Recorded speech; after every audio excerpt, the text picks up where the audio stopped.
13వ రోజు యుద్ధంలో ఈ కౌరవ సైన్యంలో పద్మవ్యూహంలో ప్రవేశించినటువంటి అభిమన్యుడిని 6 మహాయోధులైనటువంటి వాళ్ళు ఒక్కటై అన్యాయంగా సంహరించిన తర్వాత శిబిరంలో ధర్మరాజు శోక సంతప్త హృదయుడై తీవ్రంగా రోధిస్తూ ఉన్నాడు. అప్పుడు వ్యాస మహర్షి వచ్చాడు. అప్పుడు ధర్మరాజు దగ్గరికి వచ్చి ధర్మరాజు తగిన రీతిగా ఆయన్ని అర్చించి, ఓ మహర్షి,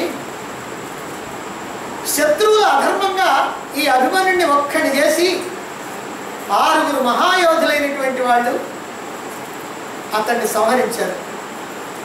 అతడు బాలుడు, యుద్ధంలో తగినటువంటి సాధనాలు లేనటువంటి వాడు, ఇంతకుముందు యుద్ధాల్లో పాల్గొన్నటువంటి వాడు కాదు. అతన్ని నేనే వ్యూహంలో ప్రవేశించమని చెప్పి నేనే ప్రోత్సహించాను. మేమంతా సాయంగా వచ్చి రక్షిద్దామని అనుకున్నాం. కానీ సైన్యుడు అడ్డుపడటం వల్ల మా ప్రయత్నం ఫలించాల. మరి అయినప్పటికీ మేము సూర్యాస్తమయం అయ్యేదాకా ప్రయత్నం చేస్తూనే ఉన్నాం. నా మనస్సు అంతా కూడా అల్లకల్లోలం అయిపోయింది. అయ్యో, అభిమన్యుడిని పంపించాం లోపలికి, నేను ఏ ప్రకారంగా కూడా ఇచ్చినటువంటి మాటను నిలబెట్టుకోలేకపోయానే, లోపల ఏం జరుగుతుందో అదేం మనకి తెలియదు అనేటువంటి భావనతో రోజంతా కూడా నేను అల్లకల్లోలంగానే ఉన్నాను. మాటి మాటికి కూడా అభిమన్యుడి యొక్క ఈ మరణం నాకు గుర్తొస్తూ ఉంటే హృదయం అంతా కూడా కలిసివేస్తూ ఉంది. నాకు ఈ దుఃఖం ఆగటం లేదు ఓ మహర్షి అని తీవ్రమైనటువంటి దుఃఖంతో మాట్లాడాడు ధర్మరాజు. అప్పుడు వ్యాసుడు అంటున్నాడు, ఓ ధర్మనందన, నీ వంటి వాడు కష్టాలు వచ్చినప్పుడు మోహం చెందకూడదు. అభిమన్యుడు లోకోత్తరమైనటువంటి ధైర్య సాహసాలు ప్రదర్శించినటువంటి వాడు. అలా ప్రదర్శించి వీరమరణం చెందాడు. ఆ మరణం కూడా శత్రువులు అన్యాయంగా చంపడం వల్ల మరణించాడు. న్యాయంగా యుద్ధం జరగల, అన్యాయంగా చంపితే మరణించినటువంటి వాడు. ఇదంతా విధాత నిర్ణయం. దీన్ని ఎవరు కూడా ఆపలేరు. ఎందుకంటే విధాత ఏమైతే నిర్ణయించుకున్నాడో ఆ ప్రకారమే జరుగుతుంది, ఆ ప్రకారమే అందరికీ బుద్ధి పుడుతుంది, ఆ ప్రకారమే అందరూ చేస్తూ ఉంటారు. మృత్యు అనేటువంటిది దేవ దానవ గంధర్వాదులను కూడా హరిస్తుంది. మృత్యువుకి ఎవరో అతీతులు కాదు, ఎవరైనా సరే దానికి లొంగిపోవాల్సిందే అన్నాడు వ్యాసుడు. అయినప్పటికీ ఈ మాటలతో ధర్మరాజుకి శాంతి కలగల. మహాత్మా, ఈ వీరులంతా కూడా మన మహాపరాక్రమశాలురైనటువంటి వాళ్ళు. వీళ్ళందరూ కూడా మరణించారు చాలామంది. వీళ్ళకి మృతులు అనేటువంటి పేరు ఎందుకు వచ్చింది? అసలు మరణించేటువంటి వాళ్ళని మృతులని ఎందుకు అన్నారు? మరణం అనేటువంటిది అసలు ఎవరికి, దేనివల్ల అసలు మృత్యు అనేటువంటిది కలుగుతూ ఉంది? ఏ కారణం వల్ల మృత్యువు ప్రాణుల్ని హరిస్తూ ఉన్నది? ఈ విషయం కాస్త నాకు తెలియజేసి నాకు మనశ్శాంతి కలిగించవలసింది అని ప్రార్థించాడు. అప్పుడు వ్యాసుడు అంటున్నాడు, ఓ ధర్మనందన, పూర్వం అకంపునుడు అనేటువంటి ఆ రాజుకి, అంటే ఎప్పుడో కృతయుగంలో ఉన్నటువంటి వాడి కథ చెప్తున్నా నీకు. అకంపునుడు అనేటువంటి రాజుకి దేవర్షి అయినటువంటి నారదుడు పురాతనమైనటువంటి ఇతిహాసాన్ని వినిపించాడు. అకంపునుడు అనేటువంటి రాజుకి నారదుడు కథ వినిపించాడు. ఈ కథ కనుక నీవు విన్నట్లయితే నీకు ఈ మమకార బంధం వల్ల కలిగేటువంటి దుఃఖం నుంచి విముక్తి కలుగుతుంది. ఈ కథని ఎవరు విన్నప్పటికీ కూడా వాళ్ళకి మనసులో ఉన్నటువంటి బాధ తొలగిపోతుంది. ఓ నాయన, కృతయుగంలో అకంపునుడు అనేటువంటి రాజు ఉన్నాడు. అతని యొక్క కుమారుడి పేరు హరి. అతడు చాలా సుందరాకారుడైనటువంటి వాడు, అందంగా ఉండేటువంటి వాడు, అస్త్రశస్త్ర విద్యల్లో ఆరితేరినటువంటి వాడు, మహాపరాక్రమశాలైనటువంటి వాడు, గొప్ప మేధావైనటువంటి వాడు. అతన్ని ఒక యుద్ధంలో శత్రువులు సంహరించారు. కుమారుడికి ఉత్తరక్రియలు చేసి ఆ రాజు రేయింబవళ్ళు కూడా కుమారుడిని తలుచుకుంటూ దుఃఖంలో మునిగిపోయాడు. అతనికి శాంతి సుఖం ఏమీ లేదు. అది తెలుసుకొని నారదుడు ఆయన దగ్గరికి వచ్చాడు. రాజు ఆయన్ని పూజించి, ఓ మహర్షి, దేవర్షి, బలిష్ఠుడైనటువంటి నా పుత్రుడు శత్రువుల చేతిలో హతమైపోయాడు. అసలు ఈ మృత్యు ఎవరు, దాని యొక్క బలం ఏమిటి అని అడిగాడు. అలా అడిగితే నారదుడు చెబుతున్నాడు, ఓ రాజా, సృష్టి ప్రారంభంలో బ్రహ్మదేవుడికి యొక్క పని ఏమిటంటే ప్రజలను సృష్టించడం కనుక సృష్టి చేయటం మొదలుపెట్టాడు. సృష్టి అయితే చేస్తున్నాడు ఆయన, కానీ సంహారం లేదు. అందువల్ల ఏమైందనంటే పుట్టేవాళ్ళే కానీ పోయేవాళ్ళు లేరు కనుక భూమి అంతా కూడా ఈ జనులతోటి ప్రాణులతోటి పూర్తిగా నిండిపోయింది. ఎక్కడా చోట్లేదు. దాంతో బ్రహ్మ ఏమి చేయటమా అనుకున్నాడు. ఎందుకంటే మళ్ళీ సృష్టించాలంటే ఇక్కడ ఖాళీ కావాలి. ఏం చేయాలనుకుంటా ఆలోచిస్తూ ఉంటే ఆ మార్గం ఏమిటో దొరక్క ఆయన కోపం వచ్చింది. ఆ క్రోధం కారణంగా అతని యొక్క సర్వ ఇంద్రియాల నుంచి కూడా అగ్ని పుట్టింది. ఆ అగ్ని సమస్తమైనటువంటి జగత్తుని సంహారం చేస్తూ ఉంది, మొత్తం తగలబెట్టేస్తూ ఉంది. అప్పుడు పరమేశ్వరుడు దీన్ని చూసి సహించలేక బ్రహ్మదేవుడి దగ్గరికి వచ్చి ఆయన శరణు కోరాడు. నేను ఇదంతా సహించలేకపోతున్నాను. నీ యొక్క క్రోధం నుంచి పుట్టినటువంటి అగ్ని ఈ లోకాలన్నింటినీ కూడా దహించి వేస్తూ ఉంది అని అంటే బ్రహ్మదేవుడు అన్నాడు, సరే మహేశ్వర, ఏమిటయ్యా నీ కోరిక అన్నాడు. ఇప్పుడు ఏం కావాలి నీకు అన్నాడు. అప్పుడు శంకరుడు అన్నాడు బ్రహ్మతోటి, దేవా, నీవేమో సృష్టి చేశావు, నీ క్రోధాగ్ని ఏమో ఆ సృష్టిని అన్ని వైపులా దహించి వేస్తా ఉంది. కాబట్టి నువ్వు ప్రసన్నుడివిగా ఇలా దహించబట్టాన్ని నేను చూడలేకపోతా ఉంది. కారణం ఏమిటంటే భూదేవి ప్రజాభారంతో, అంటే పుట్టేవాళ్ళు పుడుతున్నారు, పోయేవాళ్ళు లేరు కనుక భూమి అంతా కూడా ఈ బరువుని మోయలేకపోతా ఉంది. అప్పుడు కృంగిపోతూ నా దగ్గరికి వచ్చి నన్ను ప్రార్థించింది. బ్రహ్మదేవుడు చెబుతున్నాడు, నాకు అప్పుడు ఏ ఉపాయం తోచకపోతే కోపం వచ్చింది. అప్పుడప్పుడు మనకు కూడా అంతే, ఏం చేయాలో తెలియనప్పుడు అప్పుడప్పుడు కోపం కూడా వస్తుంది.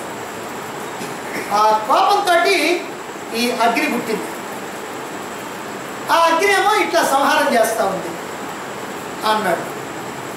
అప్పుడు ఈశ్వరుడు అంటున్నాడు, ఓ పితామహ, నువ్వు కోపాన్ని ఉపసంహరించు, ప్రాణుల్ని నాశనం చేయొద్దు, ప్రాణుల పట్ల దయ చూపించు అన్నాడు. ఆ రుద్రుడి యొక్క మాటలు విని బ్రహ్మదేవుడు తన యొక్క క్రోధాన్ని ఉపసంహరించుకున్నాడు. అంటే తనలోనే దాచుకున్నాడు, కోపాన్ని లోపలికి లాక్కున్నాడు.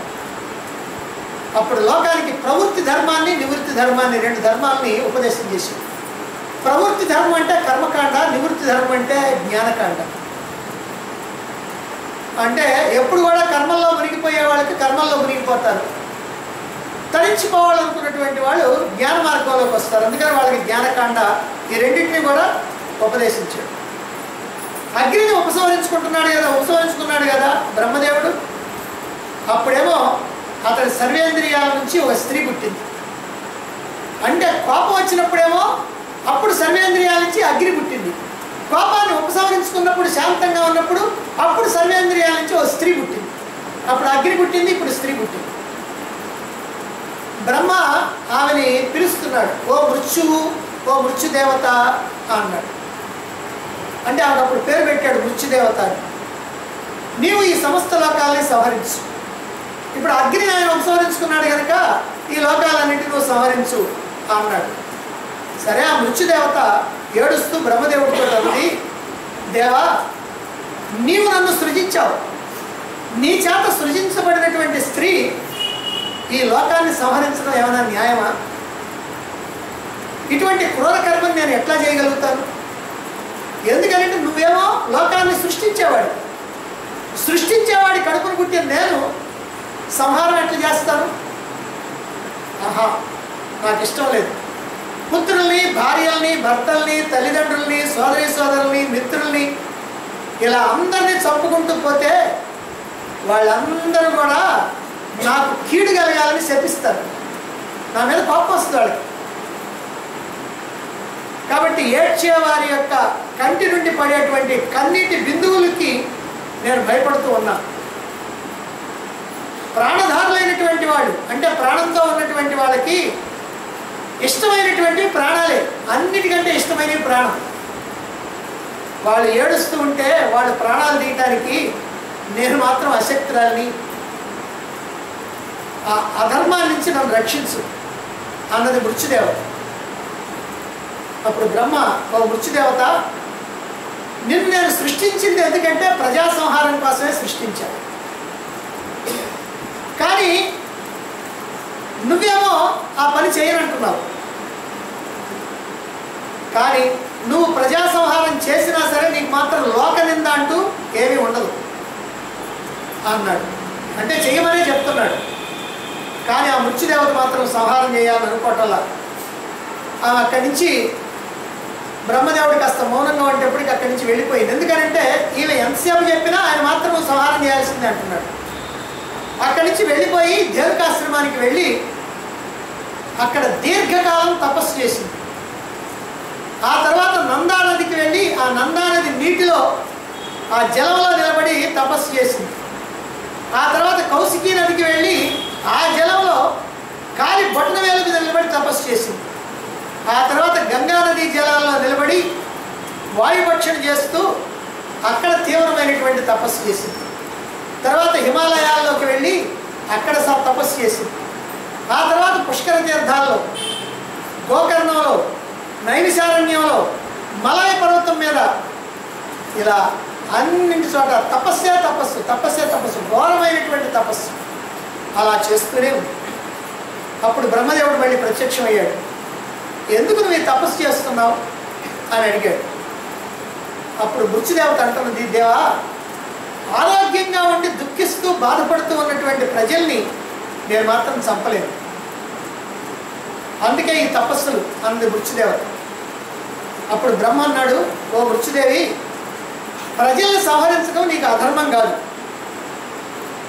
పైగా నీకు లోకపాలకుడైనటువంటి యముడు, వ్యాధులు నీకు సహాయంగా ఉంది. అంటే యమధర్మరాజు, వ్యాధులు ఈ రెండు కూడా నీకు సహాయం చేస్తూ ఉంటారు. వాళ్ళు నీ కింద పనిచేస్తూ ఉంటారు, నీకేం పర్వాలేదు అన్నాడు. అప్పుడు మృత్యు అంటున్నది, తండ్రి, నీ ఆజ్ఞల్ని పాటిస్తాను. అయితే లోభము, క్రోధము, అసూయ, ఈర్ష్య, ద్రోహం, మోహం, లజ్జావిహీనత, ఒకరినొకరు పరుషంగా నిందించుకోవటం, ఈ దోషాలు దేహాన్ని ఛేదించుగాక. మళ్ళీ జాగ్రత్తగా వినండి, ఎందుకంటే ఇది చాలా ముఖ్యమైనటువంటి. లోభం అంటే పిసినారితనం, పిసిరిగొట్టుతనం, అంతా నాకే కావాలి, నేను మాత్రం ఏం వదలను అనేటువంటి లోభం. క్రోధం అంటే కోపం, ఇతరుల మీద బాగా కోపం రావటం. అసూయ, వాడు పచ్చగా ఉన్నాడు అని చూసి ఆడవటం. అలాగనే ద్రోహం, ఇతరులకి ద్రోహాన్ని తలపెట్టడం, అంటే వాళ్ళంటే నాశనం చేయాలనుకోవటం. మోహం, ఈ ప్రపంచమే సత్యం అనుకోవటం, ఇందులో ఉన్న వస్తువులను నిజం అనుకోవటం, దీనికోసమే తీవ్రమైనటువంటి ప్రయత్నాలు చేసి వాటిని సంపాదించుకోవటం, వీటి వల్ల నాకు ఆనందం వచ్చింది అనుకోవటం, ఇదంతా మోహం. లజ్జాహీనత అంటే సిగ్గు లేకుండా ఉంటాం, తప్పుడు పనులు చేసినప్పుడు కూడా సిగ్గుపడకుండా ఉండటం, ఒకరినొకరు పరుషంగా మాట్లాడుకోవడం. మాటే ఎప్పుడైనా సరే మాటే మంత్రం. మనం మాట్లాడేది పరుషంగా కనుకుంటే అవతల వాళ్ళు చాలా బాధపడతారు, అది కూడా మనకి పాప కారణం అవుతుంది. ఈ దోషాలన్నీ కూడా దేహాలను ఛేదించుగాక, అంటే వీటి కారణంగానే వాళ్ళు చెడిపోతారు. అప్పుడు బ్రహ్మదేవుడు అన్నాడు, అలాగే నీ కన్నీటి బిందువులు వ్యాధులై ఆయువు తీరినటువంటి వాళ్ళని చంపుతుంది. అంటే మృత్యుదేవత యొక్క కన్నీటి బిందువులే ఆయువు తీరినటువంటి వాళ్ళని చంపుతుంది. కాబట్టి భయపడకు, దురాచారులైనటువంటి వాళ్ళని, వాళ్ళ యొక్క అధర్మమే వాళ్ళని చంపుతుంది అని నారదుడు ఆ అకంపురుడు అనేటువంటి రాజుకి ఈ విషయాలన్నీ చెప్పి, ఓ రాజా, ఈ మృత్యువు ఆయువు తీరినటువంటి అంచె సమయంలో, అంటే కాల పరిపాకం వల్ల, అంటే ఆయువు తీరిపోయినటువంటి సమయంలో ప్రాణుల యొక్క ప్రాణాలు తీస్తుంది. వ్యాధులు కూడా ఈమె నుండే పుట్టినాయి, అంటే మృత్యుదేవత నుంచే పుట్టినాయి. ఆయువు తీరిన తర్వాత అన్ని ఇంద్రియాలు కూడా ప్రాణులతో పాటుగా పరలోకానికి వెళతాయి. మళ్ళీ ఈ లోకానికి ఆ ప్రాణులతో పాటుగానే వస్తాయి.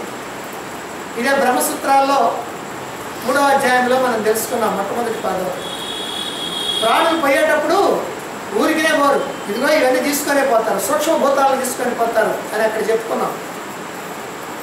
అలాగే ఈ లోకానికి వచ్చేటప్పుడు కూడా అవన్నీ తీసుకొనే వస్తారు, ఎందుకంటే వాటితోటే ఇక్కడ పని.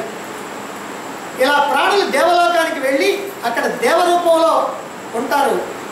భోగానుభవం పూర్తయిపోయిన తర్వాత తిరిగి మళ్ళీ ఈ లోకానికి వస్తారు. కనుక ఓ రాజా, పుత్రుడి కోసం నువ్వు దుఃఖించవు. చనిపోయినటువంటి వాడు చనిపోయినట్టు కాదు, ఆ లోకానికి వెళ్తాడు, మళ్ళీ తిరిగి ఈ లోకానికి వస్తాడు. దేహం మారిపోతూ ఉంది, అంతేగాని వాడు ఎక్కడికి పోలా అని. ఇప్పుడు నీ కొడుకు కూడా స్వర్గానికి వెళ్ళాడు, అక్కడ సుఖాలు భోగాలు అనుభవిస్తున్నాడు, అతనికి ఏ దుఃఖం లేదు. సమస్తమైనటువంటి ప్రాణులు కూడా తమంతట తామే మరణిస్తూ ఉంటాయి. మృత్యువు చేతిలో ఒక కర్ర పట్టుకొని మృత్యుదేవత ప్రాణుల్ని హింసించదు, చావు చావు చావు అని అదేం కొట్టదు. కాబట్టి శోకాన్ని విడిచిపెట్టు అన్నాడు. ఈ నారదుడికి అకంపనుడికి జరిగినటువంటి ఈ కథని వ్యాస మహర్షి ధర్మరాజుకి ఇప్పుడు వినిపించాడు. వినిపించి, ధర్మనందన, నారదుడు చెప్పినటువంటి ఈ ఇతిహాసాన్ని విని అకంపనుడు శోకరహితుడయ్యాడు. ఆయన కాస్త దుఃఖం పోయింది. ఆయన కొడుకు సావలేదు లేవయ్యా, అక్కడ ఉన్నాళ్లే, అన్ని భోగాలను అనుభవిస్తున్నాడు, వాడికి ఏ దుఃఖం లేదు, మళ్ళీ ఇక్కడికి వస్తాడు అని చెప్పిన తర్వాత ఒక రకంగా అతనికి మనసు కాస్త కుదరపడ్డది. అందుకని ఇక్కడ ఫలశ్రుతిని చెప్తున్నారు.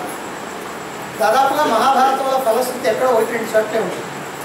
ఏమన్నారంటే, దీనిని వినటం అంటే ఈ గాథని, ఇప్పుడు చెప్పినటువంటి మృత్యు యొక్క ఉత్పత్తి గాథని వినటం, వినిపించటం పుణ్యప్రదం, స్వర్గప్రదం.